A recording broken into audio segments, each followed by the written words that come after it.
Welcome back dear students. इसके पहले के वीडियो में हमने पढ़ा हुआ है preference shares and features of preference shares. आज हम पढ़ने जा रहे हैं types of preference shares. Types यानी होते हैं प्रकार, ठीक है। तो इसके 8 टाइप है: cumulative and non cumulative preference shares, participating and non participating, convertible and non convertible, redeemable and irredeemable. तो अब हम देखते हैं इनके मीनिंग और आगे बढ़ते हैं फर्स्ट टाइप के साथ, क्यूमुलेटिव प्रेफरेंस शेयर्स, ठीक है। Cumulative preference shares are those shares on which dividend goes on accumulating until it is fully paid. सबसे पहला डाउट तो क्यूमुलेटिव इस शब्द का है। तो क्यूमुलेटिव क्या है? क्यूमुलेटिव होता है संचयी करना, संचयी यानी कि जमा हुआ ला या फिर जमा होने वाले, ठीक है। और अक्यूमुलेटेड यानी जमा होना। मतलब क्या? Cumulative preference shares are those shares on which dividend goes on accumulating until it is fully paid. जब तक पूरा पेड नहीं होगा तब तक डिविडेंड क्या होगा? जमा होते रहेगा उनके नाम से, ठीक है। This means if the dividend is not paid in 1 or more years due to inadequate profits, अगर समझो कि कभी अपर्याप्त, इनएडिक्वेट है अपर्याप्त, अपर्याप्त प्रॉफिट की वजह से अगर कंपनी प्रॉफिट नहीं देती है प्रेफरेंस शेयर होल्डर्स को, then this unpaid dividend gets accumulated. ये अनपेड डिविडेंड जो रहेगा उनके नाम पे जमा हो जाएगा। This accumulated dividend is paid when company performs well. फिर ये डिविडेंड कब पेड होगा? जब कंपनी अच्छे से काम करेगी। The arrears of dividend are paid before making payment to equity shareholders. क्या बोला हुआ है? The arrears of dividend are paid. Arrears यानी बाकी, ठीक है। बाकी अमाउंट कब पेड होगा? समझो कि कभी कंपनी ने एक्स्ट्रा पैसा कमा लिया तो बाकी अमाउंट पेड होगा। अब क्यूमुलेटिव प्रेफरेंस शेयर्स का क्लियर मीनिंग क्या है? कि समझो कि किसी साल कंपनी को प्रॉफिट नहीं होता है, एक आधा कोई साल आता है ना ऐसा कि प्रॉफिट नहीं हुआ, तो उस साल भी प्रॉफिट नहीं मिलेगा प्रेफरेंस शेयर होल्डर्स को। तो प्रेफरेंस शेयर होल्डर्स को उस साल प्रॉफिट नहीं मिला तो वो उनके नाम पे जमा रहेगा, किसके पास? कंपनी के पास। फिर जब भी कभी कंपनी को एक्स्ट्रा प्रॉफिट मिलेगा, ज्यादा पैसा कमाएगी कंपनी, जब कंपनी प्रॉफिट में रहेगी, तब पिछले साल का बाकी जो है वो एरियर वो और इस साल का दोनों एक साथ पेड किया जाएगा इक्विटी शेयर होल्डर को पेड किए बिना या फिर उनके पहले, ठीक है।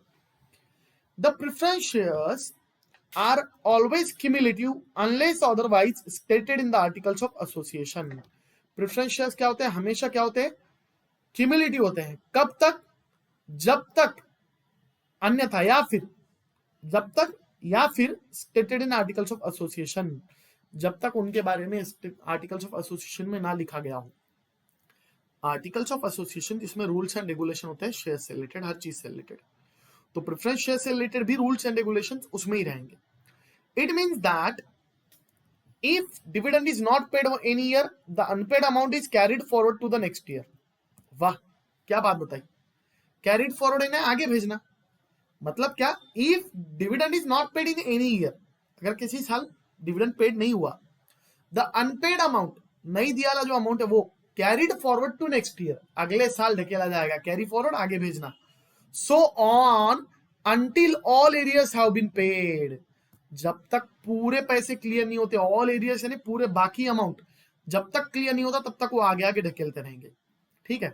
कोई प्रॉब्लम नहीं। अब है नॉन क्यूमुलेटिव प्रेफरेंस शेयर्स, ठीक है। अब क्या है? Non cumulative preference shares. Non cumulative preference shares, cumulative यानी जमा होना, तो नॉन क्यूमुलेटिव यानी जमा नहीं होना। Dividend on this shares does not gate accumulated, मतलब इसका डिविडेंड जमा होगा क्या? नहीं। This means the dividend on shares can be paid only out of profits of that year. जिस साल का उस साल के प्रॉफिट में से ही मिलेगा और कुछ नहीं। The right to claim dividend will lapse, lapse यानी गिर जाना, हट जाना। मतलब क्या हो जाएगा? Right to claim of dividend, right to claim dividend यानी मिलने वाला प्रॉफिट, उसका क्लेम करने का अधिकार हट जाएगा, बंद हो जाएगा। क्यों? If company does not make profit in that particular year. कब होगा ऐसा? अगर कंपनी को प्रॉफिट ही नहीं हुआ तो प्रेफरेंस शेयर्स क्लेम दावा कैसे करेंगे प्रॉफिट दो बोल के? और उनके पैसे डूब जाएंगे, मतलब इस साल नहीं मिला, अगले साल का अगले साल देखेंगे, इस साल का डूब गया, वो वापस नहीं मिलेगा। If dividend is not paid in any year it is lost for ever, वो हमेशा के लिए खो गया, समझना। इस साल प्रॉफिट नहीं हुआ कंपनी को, बात खत्म, अगले साल का अगले साल देखेंगे। पहले क्या हो रहा था, इस साल नहीं मिला ना, चलो इस साल का और अगले साल का दोनों एक साथ अगले साल मिलेगा, लेकिन अब इस साल का इसी साल खत्म बात, इस साल प्रॉफिट हुआ देंगे, नहीं हुआ नहीं देंगे, अगले साल का अगले साल देखेंगे, ठीक है। नेक्स्ट है पार्टिसिपेटिंग प्रेफरेंस शेयर्स, इनका नाम ही पार्टिसिपेटिंग है, पार्टिसिपेट यानी हिस्सा लेने वाले। किस चीज में हिस्सा भाई, तो देखते हैं इनको किस में हिस्सा मिलता है। The holders of these shares are entitled to participate in surplus profit besides preferential dividend. Besides यानी के साथ, साथ ही, ठीक है, साथ में, मतलब प्रेफरेंशियल डिविडेंड के साथ इनको और क्या मिलने वाला है, सरप्लस प्रॉफिट में भी हिस्सा मिलने वाला है। इस चीज की बात हो रही थी पार्टिसिपेटिंग, मतलब they can participate in the surplus profit of the company, company को एक्स्ट्रा का प्रॉफिट जो होगा उसमें भी इनको हिस्सा मिलेगा डिविडेंड को छोड़ के, ठीक है। The surplus profit which remains after the dividend has been paid to equity shareholders, आप इक्विटी शेयरहोल्डर्स को डिविडेंड पेड करने के बाद जो पैसे बच जाएंगे, जो प्रॉफिट बच जाएगा, अप टू सर्टेन लिमिट, एक लिमिट तक लेकिन ना बहुत ज्यादा नहीं, is distributed to preference shareholders. समझो कि कंपनी ने 2 लाख कमाई, प्रेफरेंस शेयर्स को 50,000 देने थे, दे दिए, इक्विटी शेयरहोल्डर्स को 50,000 देने की बात दे दी है, खर्चा करना था 50,000 हो गया, अभी भी 50,000 बाकी है, तो ये किसको दिया जाएगा, प्रेफरेंस शेयरहोल्डर्स को। कौन से, पार्टिसिपेटिंग प्रेफरेंस शेयरहोल्डर्स को, इनको ये सरप्लस प्रॉफिट दिया जाएगा, वो भी एक लिमिट में। पूरे 50,000 इनको देंगे नहीं, 10-20 हजार रुपए इनको देंगे, बचे वाले जो करना है वो कंपनी करेगी, लेकिन लिमिट रहेगी उसकी, एक लिमिट के बाहर नहीं। अब नॉन पार्टिसिपेटिंग, ठीक इसका उल्टा, पार्टिसिपेटिंग सरप्लस प्रॉफिट में, प्रॉफिट में इनको पार्टिसिपेशन मिल रहा है, नॉन पार्टिसिपेटिंग इनको नहीं मिलेगा। The preference shares are deemed to be non participating, deem यानी माना जाना, मानना, ठीक है, समझना उनको कि प्रेफरेंस शेयर्स को कब मानेंगे, नॉन पार्टिसिपेटिंग कब मानेंगे, if there is no clear provision in the articles of association, अगर आर्टिकल्स ऑफ एसोसिएशन में कोई नियम नहीं है तो वो नॉन पार्टिसिपेटिंग ही रहते हैं, मतलब हर प्रेफरेंस शेयर नॉन पार्टिसिपेटिंग रहेगा अगर कोई नियम नहीं बनाया उसके लिए। तो these shareholders are entitled to fixed rate of dividend prescribed at the time of issue, इनको क्या मिलेगा, फिक्स रेट ऑफ डिविडेंड मिलेगा, क्या, prescribe at the time of issue, बताया हुआ, जो शेयर्स इशू करते वक्त, इनको शेयर बेचते वक्त जो रेट बताया गया इनको 5%, 10%, उतना ही मिलेगा, और ज्यादा मिलेगा क्या, ज्यादा किसको मिलेगा, इनको मिलेगा, ये वाले जो है इनको ज्यादा मिलेगा क्या, नहीं मिलेगा, ठीक है। अब कन्वर्टेबल प्रेफरेंस शेयर्स, कन्वर्टेबल यानी ये कन्वर्ट हो जाते हैं, कन्वर्ट होना यानी परिवर्तन होना, इनका परिवर्तित हो जाते हैं, परिवर्तित किसमें होते होंगे, the holders of this shares have right to convert their equity shares into their preference shares into equity shares, the conversion takes place within a certain fix period, क्या बोला हुआ है, इनके प्रेफरेंस शेयर जो है वो equity share में convert हो जाते हैं, बोले मतलब कुछ टाइम के बाद वो इक्विटी बन जाएंगे, समझोगे 5 साल का टाइम दिया तो 5 साल वो प्रेफरेंस है, 5 साल के बाद वो इक्विटी बन जाएंगे, ऑटोमेटिक, कुछ करना नहीं पड़ेगा, इससे कुछ तो भी छोटा मोटा लीगल प्रोसीजर समझो करेंगे। तो ठीक नॉन कन्वर्टेबल, ठीक इसका उल्टा अपरिवर्तनीय, कन्वर्टेबल अगर परिवर्तनीय होता है तो नॉन कन्वर्टेबल यानी अपरिवर्तनीय, तो non convertible preference share, these shares can not be converted into equity shares, ये शेयर्स कन्वर्ट होंगे क्या, नहीं होंगे। अब है redeemable preference shares, shares which can be redeemed after certain fix period of time are called redeemable preference shares. Redeemable मतलब exactly क्या होता है, पढ़ते हैं बार, पूरा पढ़ते हैं, ठीक है, मैं ऊपर लेता हूं ये पूरा, अब पढ़ते हैं।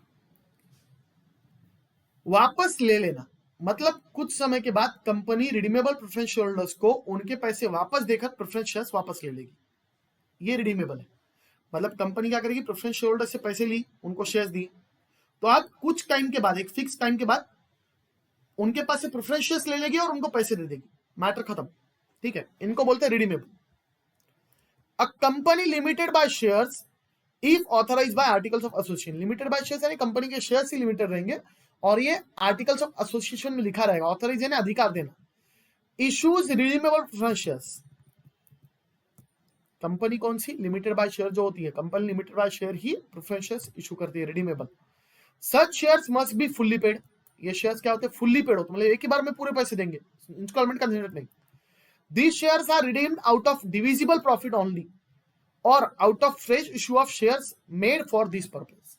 Divisible यानी बांटने लायक, ठीक है, डिविजिबल यानी क्या, बांटने लायक, लिख के रखना, कभी भी ये शब्दों की मीनिंग लिख के रखना है। डिविजिबल यानी बांटने लायक, ठीक है, और out of fresh issue of shares made for this purpose, या फिर इनको रिडीम कैसे करेंगे, फ्रेश इशू से, मतलब क्या, फ्रेश इशू मतलब क्या, समझो आपने शेयर्स खरीदे, प्रेफरेंस शेयर्स, अब 5 साल के बाद कंपनी आपको पैसे वापस देना और आपके शेयर्स लेना, तो समझो मैं कंपनी, मैं क्या करूंगा, पहले आप ए हैं, मैं बी को मेरे कंपनी के फ्रेश शेयर्स बेचूंगा, उसके पास से पैसे लूंगा और फिर ए को क्लियर करूंगा, ऐसे, या फिर ए को ही मैं नए शेयर्स बेचूंगा और पुराने शेयर्स वापस ले लूंगा, ये भी तरीका होता है, ठीक है, ये रिडीमेबल तरीका। अब इरिडीमेबल बोला, preference shares, shares which are not redeemable, that is payable only on winding up of the company, are called irredeemable preference shares। मतलब इनके पैसे जब कंपनी बंद होगी तभी देगी, उसके पहले देगी क्या, नहीं। But as per section 55 of subsection 1 of the companies act 2013, a company can not issue irredeemable preference shares, मतलब company irredeemable preference shares issue कर सकती है क्या, बिल्कुल भी नहीं कर सकती। मतलब ये शेयर्स हमेशा रिडीमेबल होते हैं, इरिडीमेबल शेयर्स होते ही नहीं है। मतलब कंपनी कुछ समय के बाद इनके पैसे वापस करती ही है, कंपनी बंद होने का इंतजार करती क्या, नहीं करती। तो ये थे 8 टाइप प्रेफरेंस शेयर्स के, cumulative, non cumulative, participating, non participating, convertible, non convertible, redeemable, irredeemable, ये इतने हो गए। अब इसके बाद हम पढ़ेंगे रिटेन अर्निंग्स नेक्स्ट वीडियो में। तब तक के लिए स्टे होम, स्टे सेफ।